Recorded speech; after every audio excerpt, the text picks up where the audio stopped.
October 9, 1942. 20,000 feet above the tangled jungles of a Pacific island called Guadalcanal, a young American pilot named Marion Carl, just 22 years old, fought for his life. He sat inside a Grumman F4F Wildcat, short-winged, heavy, stubbornly built, and he was prey. Behind him, streaking through the air like a silver phantom, came a Mitsubishi A6M0. Sleek, light, otherworldly. It could twist twice inside the Wildcat's turning circle. It could climb like it had rockets strapped to its wings. For a year now, the Zero had haunted the Pacific skies, from Pearl Harbor to the Philippines, leaving behind a trail of smoke and wreckage. Marion Carl was an ace. But in that moment, he was simply prey in a steel cage. The Zero locked onto him. Carl shoved his nose down into a screaming dive.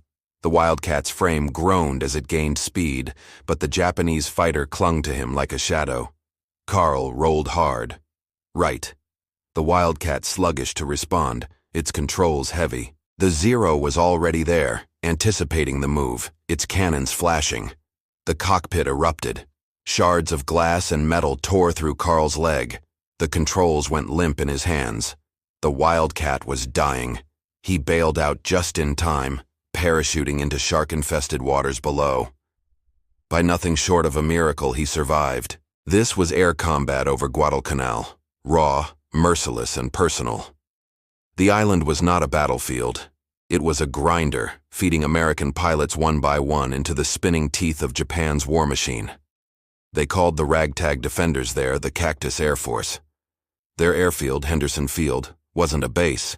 It was a graveyard. The problem wasn't only the enemy. It was the doctrine. Back in the States, engineers and strategists preached the same rule. Never turn with a Zero. Use speed, use armor, dive, fire, and escape. But in the chaos of those twisting dogfights, that advice got men killed. Japanese pilots were veterans, killers forged in the skies over China and Pearl Harbor. They baited Americans into turns, knowing their slower Wildcats couldn't respond in time. They knew exactly where to shoot. The result was always the same: one more burning wreck on the coral runway. But what neither the weary Cactus Air Force nor the confident Japanese veterans could have imagined was that salvation was on its way.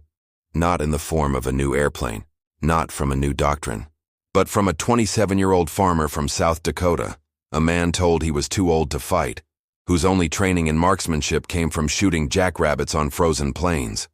His name was Joseph Jacob Foss, and his story would rewrite everything. To understand how one man could tilt the balance of the Pacific Air War, you have to understand where he came from. Joe Foss wasn't a soldier by blood. He was born in 1915 on a dusty, unelectrified farm near Sioux Falls, South Dakota. His childhood wasn't spent in classrooms. It was spent battling the cold, the wind, and the endless miles of farmland. The Great Depression hit South Dakota like an artillery shell. The crops failed, the wells dried. The Foss family survived on grit alone. That's where Joe developed what Finns call sisu, the quiet, immovable strength born from hardship. He and his father hunted not for sport, but for supper. That's where the story really begins. With a 12-year-old boy, a battered shotgun, and a jackrabbit darting through the brush. His father's one rule: don't waste shells. Rabbits didn't run straight. They weaved, stopped, twisted, always one step ahead. To hit one, you didn't aim at it. You aimed where it was going to be. That's called deflection shooting, firing not at the target, but at the future. While other kids memorized multiplication tables, Joe Foss was doing physics in his head, calculating speed, angle, and lead in fractions of a second. He wasn't just a good shot. He was a natural predator. That hunter's instinct, that ability to see not what is, but what will be, would one day make him America's deadliest pilot. But first, he had to escape the farm. In 1933, Joe's father took him to an air show. He watched a formation of Marine Corps biplanes cut through the sky, and something clicked. "That's what I'm going to do," he told his father. It sounded impossible. He was a poor farm kid with no formal education. When his father was killed by a downed power line, 19-year-old Joe had to quit school to run the farm himself. Still, he refused to let the dream die. He worked long days in the fields and studied at night, scraping together enough credits over 6 years to enter college. He washed dishes to pay for flight lessons and finally earned his pilot's license. Then came Pearl Harbor. Joe Foss was 26, old by fighter pilot standards, but he ran to enlist anyway. The Navy told him he was too old. 25 was the cutoff. They offered him a job as an instructor instead. It was a heartbreak that could have ended the story right there, another man sidelined by regulation. But Joe Foss didn't believe in rules written by people who'd never been cold or hungry. So he found a loophole. He joined the Marine Corps Reserve, became an instructor, and trained young recruits for combat. But watching his students go off to war while he stayed behind was torture. He hounded his superiors for a combat assignment, wrote letters, begged, annoyed anyone who would listen, until finally, just to shut him up, they gave him what he wanted. He was sent to advanced fighter training and assigned to VMF 121, a squadron bound for Guadalcanal. In October 1942, as Marion Carl was being shot out of the sky, 27-year-old Joe Foss, the too-old farmer from South Dakota, boarded a transport ship bound for the most brutal battlefield in the Pacific. Henderson Field wasn't a base. It was hell carved out of paradise. When Foss stepped off the plane, the stench hit him, a suffocating mix of rotting vegetation, engine oil, and death. The runway was a rough scar of dirt and gravel. The pilots' tents were mud-floored, swarmed with mosquitoes, surrounded by the twisted remains of wrecked Wildcats. The men he met weren't bright-eyed cadets. They were hollow, pale ghosts, eyes yellow from anti-malaria drugs, uniforms stained with sweat and grime. They called themselves the Cactus Air Force, but they were barely hanging on. Foss was assigned a Wildcat, the same model that had nearly killed Marion Carl. It was a slow, heavy brawler, no match for the Zero. The squadron's executive officer gave him the standard briefing, the one carved into every pilot's brain.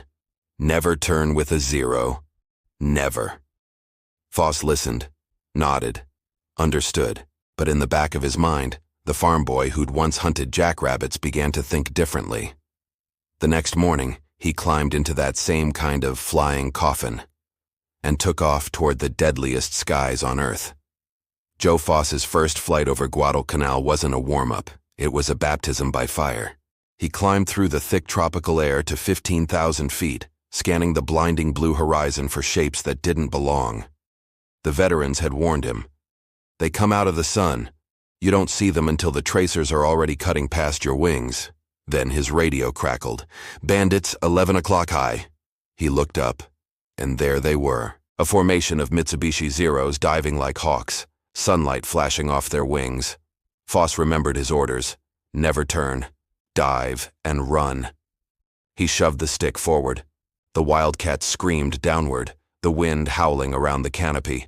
A Zero followed, then another. Tracer rounds stitched across his vision, close enough for him to feel the heat. He kept diving, lower, until the treetops blurred below. Finally, the Zeros broke off. Foss leveled out, heart hammering, hands trembling, not from fear, but fury. The doctrine had saved his life, yes, but it was wrong. You couldn't win by running away. You could only survive. And Joe Foss hadn't come here to survive. He had come here to hunt. October 13th, 1942. Only days after his arrival, Foss led another patrol. This time they spotted Japanese bombers escorted by Zeros. The air turned into chaos, planes twisting, rolling, flashes of gunfire lighting up the sky. Foss saw a Zero latch onto his wingman's tail, closing fast. Every manual, every briefing said the same thing. Dive away, don't engage. But the hunter inside him, the boy from the South Dakota plains, saw something else. He rolled his Wildcat sharply, aimed not at the Zero, but ahead of it, at the empty patch of sky where it would be in one breath. S-time. He squeezed the trigger. 6 .50 caliber machine guns erupted, spitting fire into that empty sky. For a second it looked like a mistake, until the Zero flew straight into the stream of bullets. Its wing tore away in a burst of flame. The plane vanished in smoke. That was Joe Foss's first kill. He hadn't outflown the Zero. He hadn't outrun it. He'd outthought it. When he landed, the exhausted men at Henderson gathered around him. Foss, grinning through grease and sweat, said, "This plane's no racer. It's a truck, but it's a tough truck, and it shoots straight." Then he told his squadron, "Forget what they told you. Don't chase them. Lead them. Lead them till you think you've gone too far. Then lead them a little more. They'll fly right into it." This wasn't in any manual. It was a mental modification, a farmer's recalibration of the rules of war, the kind that doesn't change a plane, but changes the man flying it. The men listened because they had no choice. Their best pilots were gone or recovering. They needed hope, and this old man from the farm was suddenly speaking like a hunter, not a victim. Foss took command of a small unit of 8 Wildcats. They weren't elite. They were cast-offs, replacements, the leftovers of a desperate campaign. The press, seeing this mismatched group led by a 27-year-old with a drawl and a grin, called them Foss's Flying Circus. On October 16th, the circus went to war. 8 Wildcats versus 32 Japanese fighters. 4-to-1 odds. Suicide. By the book. But Foss didn't intend to follow the book. He ordered his pilots to use a new tactic, the thatch weave, where 2 planes flew in pairs covering each other's blind spots.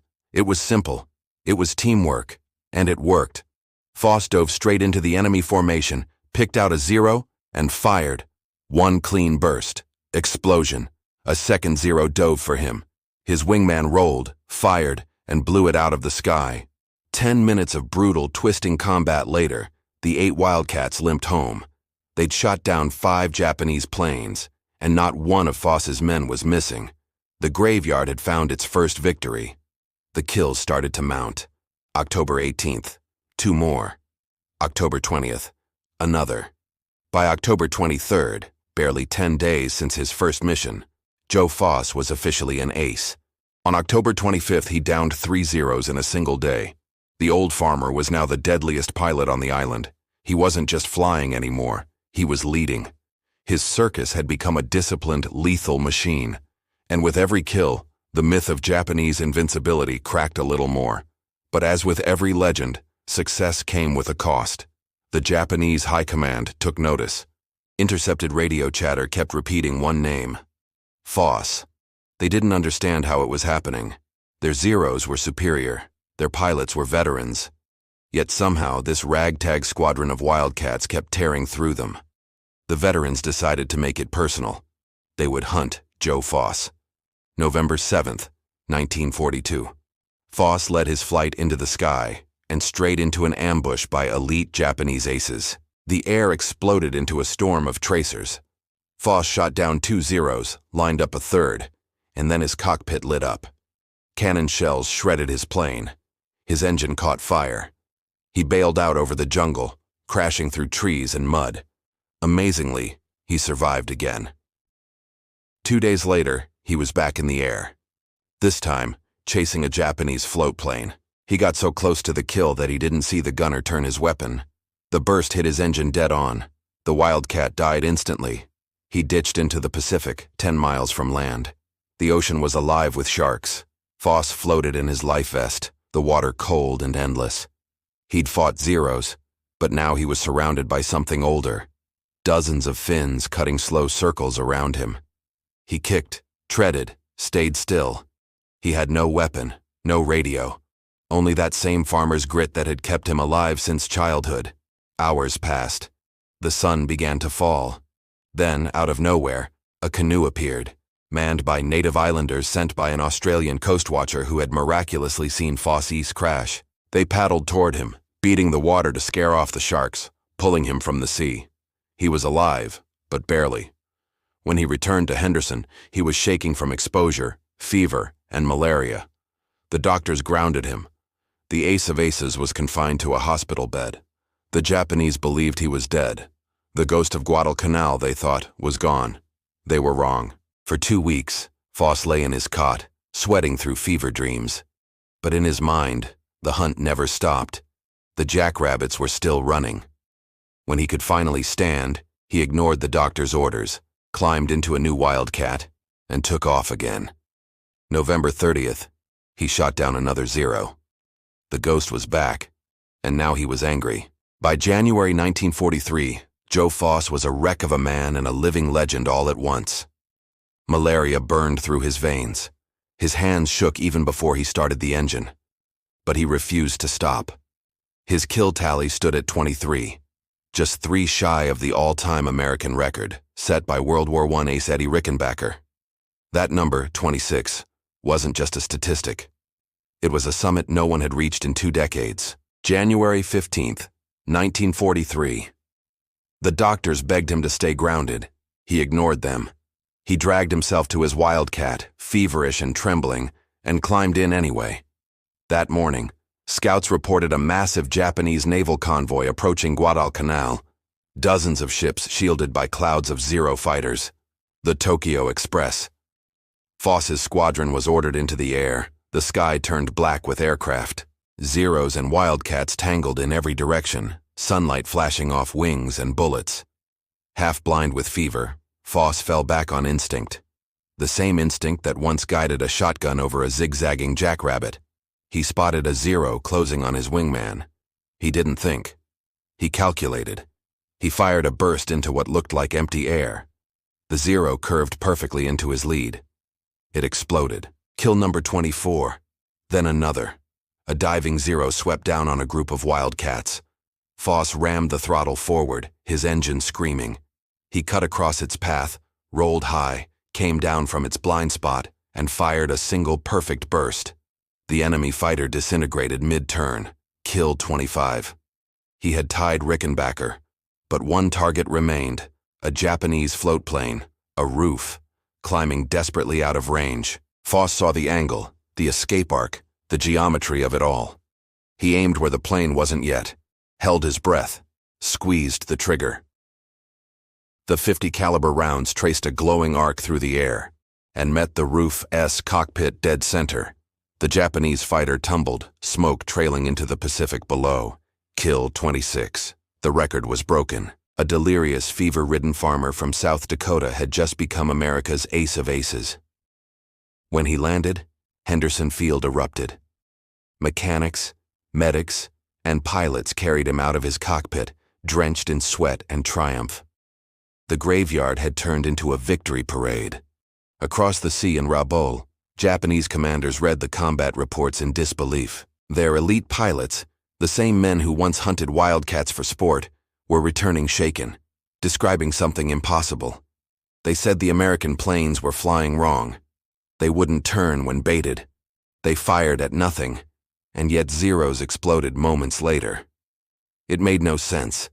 To them, it felt as if they were fighting ghosts. But it wasn't ghosts.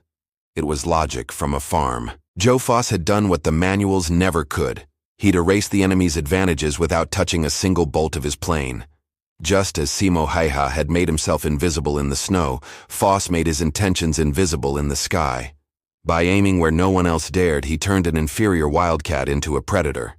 The myth of the invincible Zero was broken, and with it, the spirit of Japan's best pilots began to crack. But every victory leaves a scar. Days after breaking the record, Foss's body finally gave out. The malaria that had haunted him for months struck back with brutal force. He couldn't stand, couldn't eat. He'd lost 30 pounds. The man who had fought sharks and Zeros alike was being eaten alive from within. He didn't leave Guadalcanal in celebration. He left on a stretcher, pale, skeletal, barely conscious, the island's most exhausted hero. Hospitals across the Pacific tried to rebuild him. Eventually, he was flown back to the United States.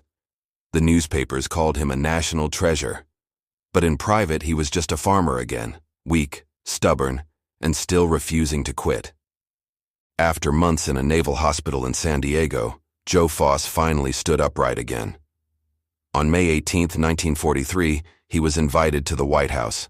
President Franklin D. Roosevelt placed the Medal of Honor around his neck. The citation called him dauntless, fearless, and incomparably skilled.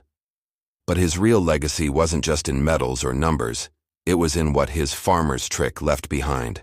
Because Foss's tactics, his deflection shooting, his thatch weave teamwork, his hunter's patience, became the new doctrine for the entire Pacific Fleet. The farmer from South Dakota had rewritten the manual. He proved that an American in an American machine could outthink and outfight the best in the world. He turned hope into strategy. He changed the war. When the guns finally fell silent, Joe Foss didn't cling to fame. He went home. Back to South Dakota. Back to the land that had built his grit. He entered politics, served in the state legislature, and in 1954, the farm boy once told he was too old to fight, was elected governor of South Dakota. Later, he became the first commissioner of the American Football League. But no matter how far he rose, he remained that same grounded, humble hunter. Wars are rarely won by the rule followers. They're won by the ones who see the flaw and dare to fix it. Mechanic James McKenna saw slack in a P-38S control cable and corrected it with 6 inches of piano wire. Sniper Simo Haiha saw the reflection of a scope that gave away positions and replaced it with simple iron sights. And Joe Foss, the farm kid who hunted jackrabbits, saw that he couldn't outturn a zero, but he could outthink it. Their genius wasn't in technology, it was in clarity. Foss died in 2003 at 87 years old, buried with full military honors, a hero to his nation, a legend to the Marines, and a testament to the indestructible spirit of the American farmer. If you found this story as powerful as we did, take a moment to like and share it. It helps bring forgotten heroes like Joe Foss back into the light. Subscribe to uncover more untold histories of courage, ingenuity, and human grit. Each one matters. Each one deserves to be remembered. And to everyone watching, from Texas to Tasmania, from veterans to history lovers, thank you for keeping these stories alive.